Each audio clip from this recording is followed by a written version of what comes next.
Right now on Denver 7 News at 6, the morning commute is getting a lot cheaper. Mass transit across the state is free all month long. I'm Denver 7's Christian Lopez at a light rail station in the tech center. I'm doing the math to see if it's worth leaving your car at home. A tragic accident under investigation at Empower Field. A woman falls to her death from an escalator after the Kenny Chesney concert. How the country star is responding. We know every time you go to the grocery store right now, you are shocked by your own food bill. But there are families in Colorado who are struggling to put anything on the table.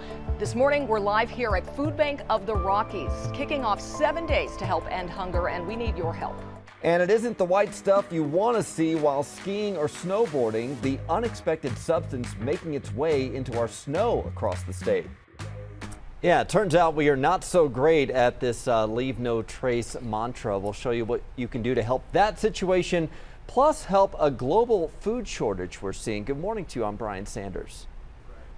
And I'm Nicole Brady. We are live this morning at Food Bank of the Rockies Distribution Center, where, yes, Brian, there is a worldwide food shortage right now. It means Food Bank of the Rockies isn't getting all of the food that they typically get from their typical sources in, so they're stretched thin right now. Meanwhile, family budgets are just blown by inflation right now. So we're going to talk about how far your dollars can go if you donate to your fellow Coloradans this morning. All right, thank you, Nicole. We will talk to you here in just a second. First, want to get a check of your forecast because it is a hot start to August. It will be, Brian. Yes. Good morning to you. It is a mostly clear to partly cloudy morning here across the Front Range and Plains.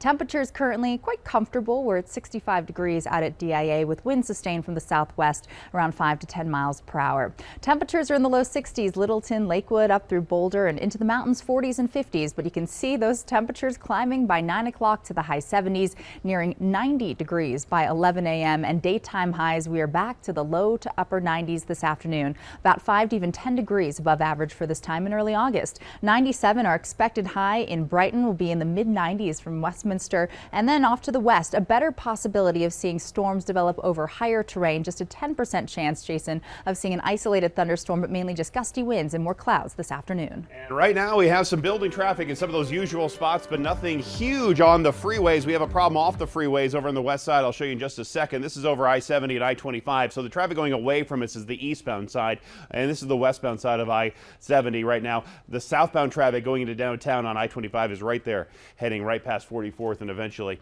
into downtown, which is just starting to get a little bit busier. Speaking of I-25 up to the north, you can see some of that building traffic here at 84th, but the overall drive times right now are heavier on I-76 than they are on I-25. But no other major problems for us on the freeways. Off the freeways, there is a major issue for us, unfortunately, where this water main break on eastbound Colfax still has to close down right near Fenton and Eaton. And so going down to 14th to get around it is probably the best thing, easiest thing to do right now to get over by Sheridan along Colfax. It's probably not worth a total big alternate route like using 6th Avenue. And if you don't feel like driving to work this morning and wanted to let someone else do it for you, mass transit is free across the entire state this month, and that includes the mountains, the Springs, Fort Collins, and even here in Metro Denver is all the RTD buses and trains are free to ride this month. You hop on the bus, you hop off the bus, you don't need to provide a ticket or anything like that. But I do encourage everybody to go online and check the schedules and service alerts prior to going to the bus stop, just to make sure that your bus is running on normal schedule. That is a key, as I've already seen a handful of buses and trains not running due to their operator shortage here even this morning. Now, the Colorado Energy Office is paying for this transit agency free rides across the state, and they're offering these free rides to all riders. Now, their goal is to reduce ozone, but it's also to get people to get used to riding transit again. Now, if you're wondering if it's worth it for you to take the bus or train today instead of your car, well, we already did some of the math for you. Now, Denver 7's Christian Lopez is live at the RTD Bellevue station, and transit can save some people money, but more importantly, Christian, can it save people time? And we are doing the math, and there might be some people who still decide to use their own cars, right? Because they don't want to deal with schedules and delays and things like that. But we are at the Bellevue station in the tech center this morning, and we are breaking down how much time and money it would cost you to get from here to our TV station on Spear Boulevard, either by using your own car or by using public transportation. So right now with public transit, it would take you about 45 minutes. It would be a little bit of a walk. a bus ride, and a train ride. And normally that fare is about $5.25, but this month that is free. And if you drove yourself, Google Maps right now is saying that that'll take you about 16 minutes. It would also be about half a gallon of gas, so a little over $2, plus the cost of insurance. On average, we spend about $1,700 a year on insurance, so that's about $5 a day. So driving yourself would be about $8, but you will save some time. The train ride to the TV station, that wouldn't cost you anything, but it would take you longer to get there. And while not everyone is going to take advantage of this free public transit this month, we did catch up with some people who say that this is going to be very beneficial for them. It's going to help me out a lot, and then it should help out a lot of others, and I feel like everybody should just take the advantage. That's just extra money. I have like artistic endeavors that I would like to accomplish this month, so it helps like kind of use that, shuffle that money around to be used in a different way. And Utah tried a similar program in February. We did check in with our sister station there, and ridership during the week went up 16%, and approximately 68 tons of pollutants were saved from the atmosphere. We're live in Denver this morning. I'm Christian Lopez, Denver 7. Thank you, Christian. We have new reaction this morning to a tragic accident at Empower Field from Saturday night. A woman died after falling during the Kenny Chesney concert. Police say the woman was sitting on an escalator railing when she fell. In a statement, Stadium Management Company says in part there is nothing more important than the safety of our guests, and the company is in communication with the Denver Police Department as it investigates this unfortunate situation.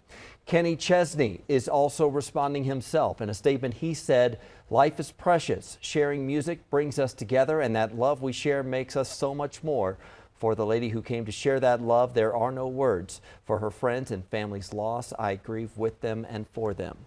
And it isn't the first time this has happened at the stadium. Back in 2016, a man fell 60 feet over a railing.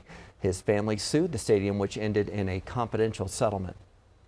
Jury deliberations resumed today in Denver in a murder trial that has made headlines around the world. Pennsylvania dentist Lawrence Rudolph is accused of shooting and killing his wife in Zambia. The couple was on a hunting trip. Federal prosecutors allege he killed his wife for insurance money and to be with his girlfriend. The trial is in Colorado, though, because several insurers tied to the payout were based here. Lawrence pleaded not guilty and took the stand in his own defense last week. It is not just high grocery and gas prices impacting us right now. Several programs to support families during the pandemic are now over. Monthly checks from the Advanced Child Tax Credit stopped in January. A lot of COVID rent and mortgage assistance has ended. The extra unemployment benefits have also ended. Things that were there that were really helping to float families through a really tough time are gone, and at the same time, everything's costing more. So times are tough. Families are struggling to just make ends meet, and food banks across the state could really use our support right now. They are seeing unprecedented demand. Nicole Brady is at the Food Bank of the Rockies warehouse this morning because any donation, and maybe one of the only examples where your money can still go a long way. It does, Brian. $1 can buy 4 meals because Food Bank of the Rockies has such leverage. They have the ability to purchase in bulk at wholesale. And I want to talk more about that with Aditi Desai, the Vice President of Marketing and Communications here at Food Bank of the Rockies. Thank you for waking up early with us and opening up early with us here. You guys do so much, but you're really getting hit on all sides right now because the need is so high, as Brian was saying. But then some of your typical sources of food, those have been affected as well. Talk about that a little bit. The need is still immense. You know, it's higher than pre-COVID levels. 1 in 8 Coloradans is currently experiencing hunger across the state. And Food Bank of the Rockies, to meet that demand, we spent $1.7 million in June, which is the highest we've ever spent to purchase food in a single month. That's incredible. I mean, this is because some of your grocery stores are typically that would donate the food are affected by supply chain issues. Where do you guys buy food? So we buy food from all sorts of sources, local growers, producers. We get donated product from places like grocery stores and things like that. But donated product currently is decreased because of those supply chain issues you mentioned.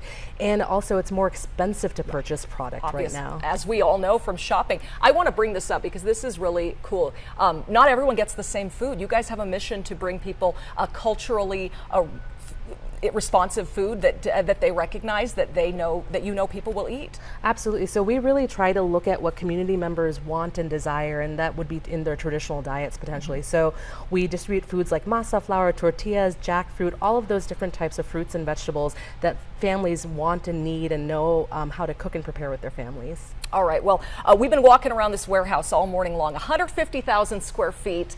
You get your steps in, and we're going to show you what goes on behind the scenes here coming up at 6:30. Aditi, thank you again for opening up early for us. Again, your dollars can go so far this morning, Brian, and we are making it so easy for our viewers out there who have the means to make that donation. Yeah, it's a well-oiled machine there at the Food Bank of the Rockies. They just need donations. So we are making it easy for you to donate funds as part of Denver 7's 7 days to help end hunger.